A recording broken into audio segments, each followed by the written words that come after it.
네, 홍성 풀뿌리 자치학교를 운영하고 있는 홍성 YMC 정재영 사무총장입니다. 총론입니다. 용역 문제, 그리고 예산의 집행 문제, 정책의 연속성 문제, 농어촌 버스, 원도심 공동화, 그리고 관광 정책의 주먹구구 진행 등. 어, 작년과 중복됐던 문제들도 많이 보였지만 그래도 의원님들이 새로워지셔서 그런지 새로운 문제들도 얘기가 많이 나왔던 것 같습니다.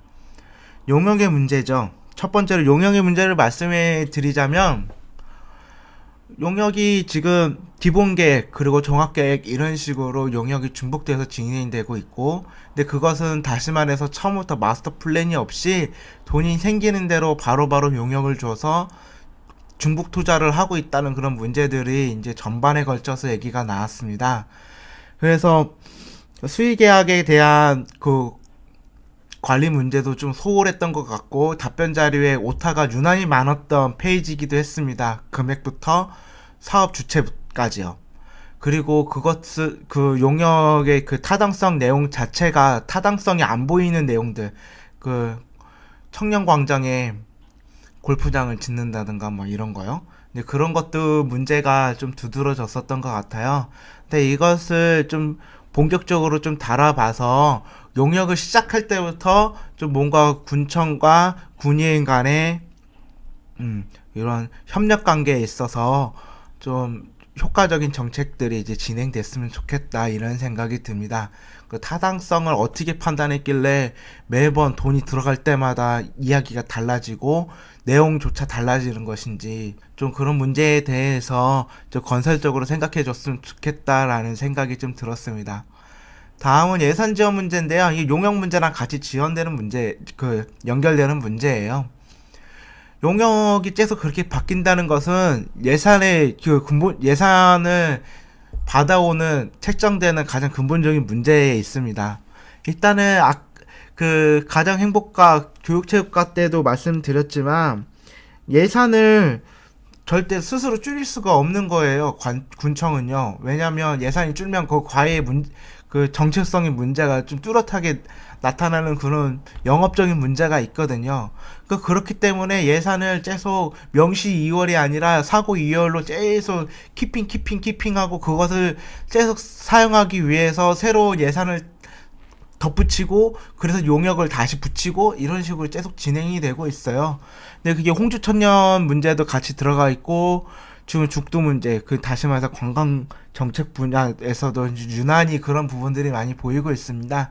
근데 그런 것들을 이제 좀 지나간 것을 덮어놓는 것이 아니라 와신 상담해서 좀 같이 고민하면 국민들과 같이 고민하면서 진행했으면 좋겠다라는 생각이 좀 들어요. 그래서 이제 정책의 연속성이 이런 예산 문제와 용역 문제가 중복되면서 같이 얘기가 나오지 않습니까? 정책이 계속 바뀌어요. 예산을 군비로만 진행되지 않고 도비나 그리고 국비로 이렇게 대비해서 이제 다시 대칭 비율로 이렇게 진행이 되기 때문에 대응 투자를 받는 것이죠. 네. 대응 투자를 받기 때문에 국비를 받으려면 계속 그 국가에서 원하는 예산을 따올 수밖에 없어요.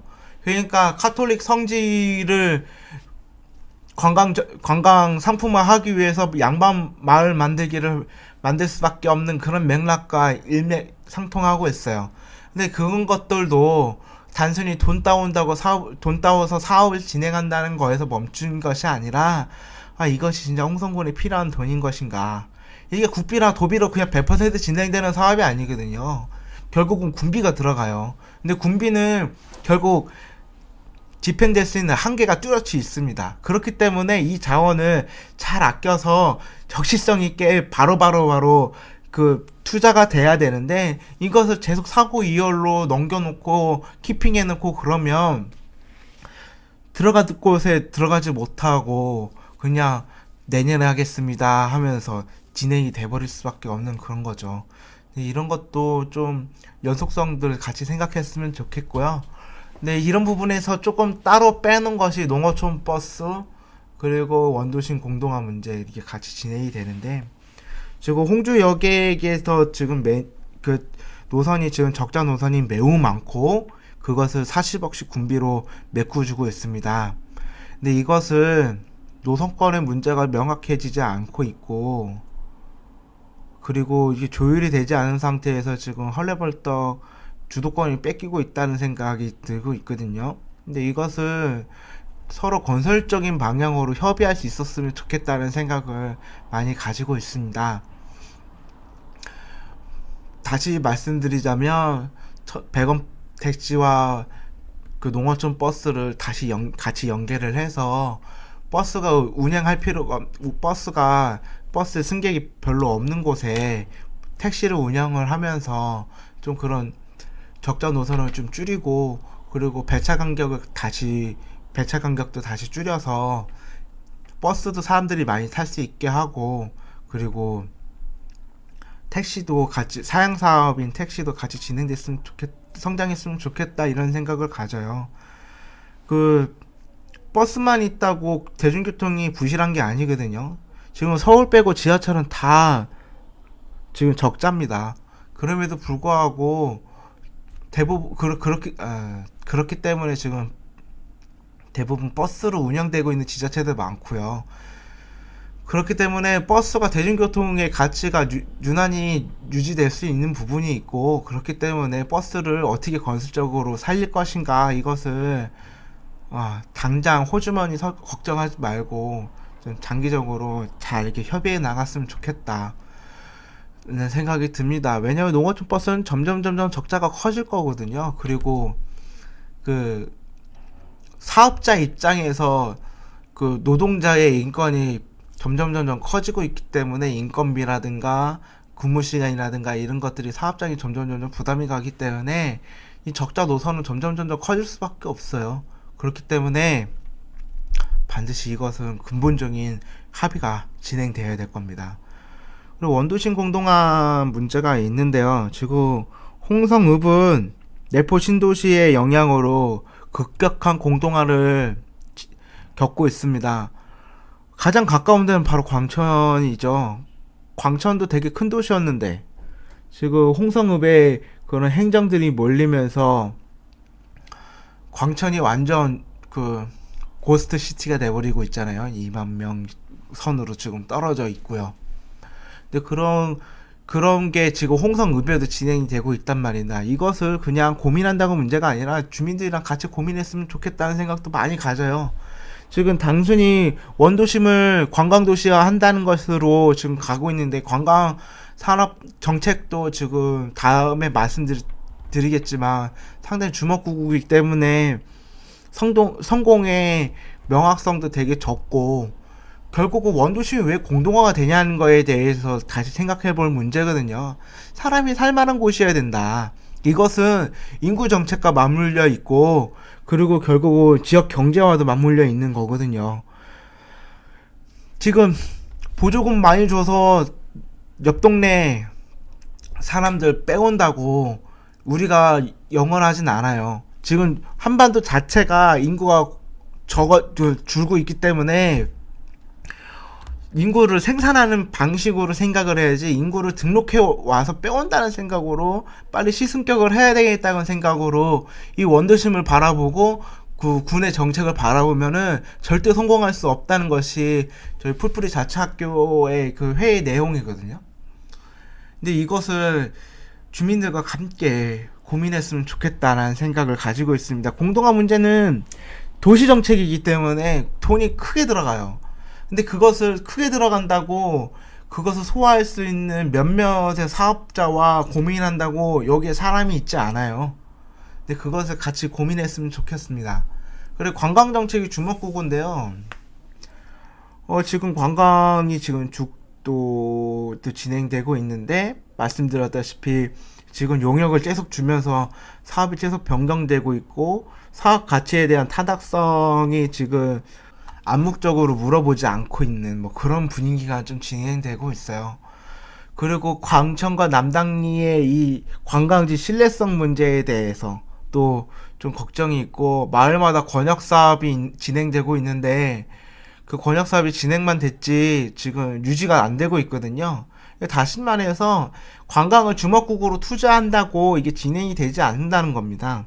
그렇기 때문에 그것을 엮어주는 것이 가장 중요하거든요. 안 되면 예산과 청약과 함께 연대해서라도 이걸 묶어가서 사람들이 여기 오게끔 해야 돼요. 단순히 KTX역이 홍성역에 진행이 되고 그래서 홍성역이 도청역이 된다고 한들 여기는 관광도시가 될 수 없을 겁니다. 주먹국으로 진행이 된다면요.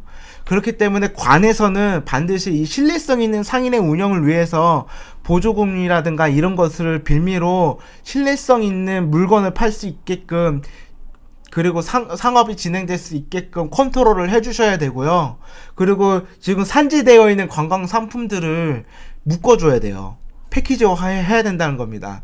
근데 이 패키지를 관에서 못한다고 생각을 한다면, 제발 못한다고 생각한다면 민간 영역에서 할 수 있게끔 거버넌스라도 좀 챙겨줬으면 좋겠어요.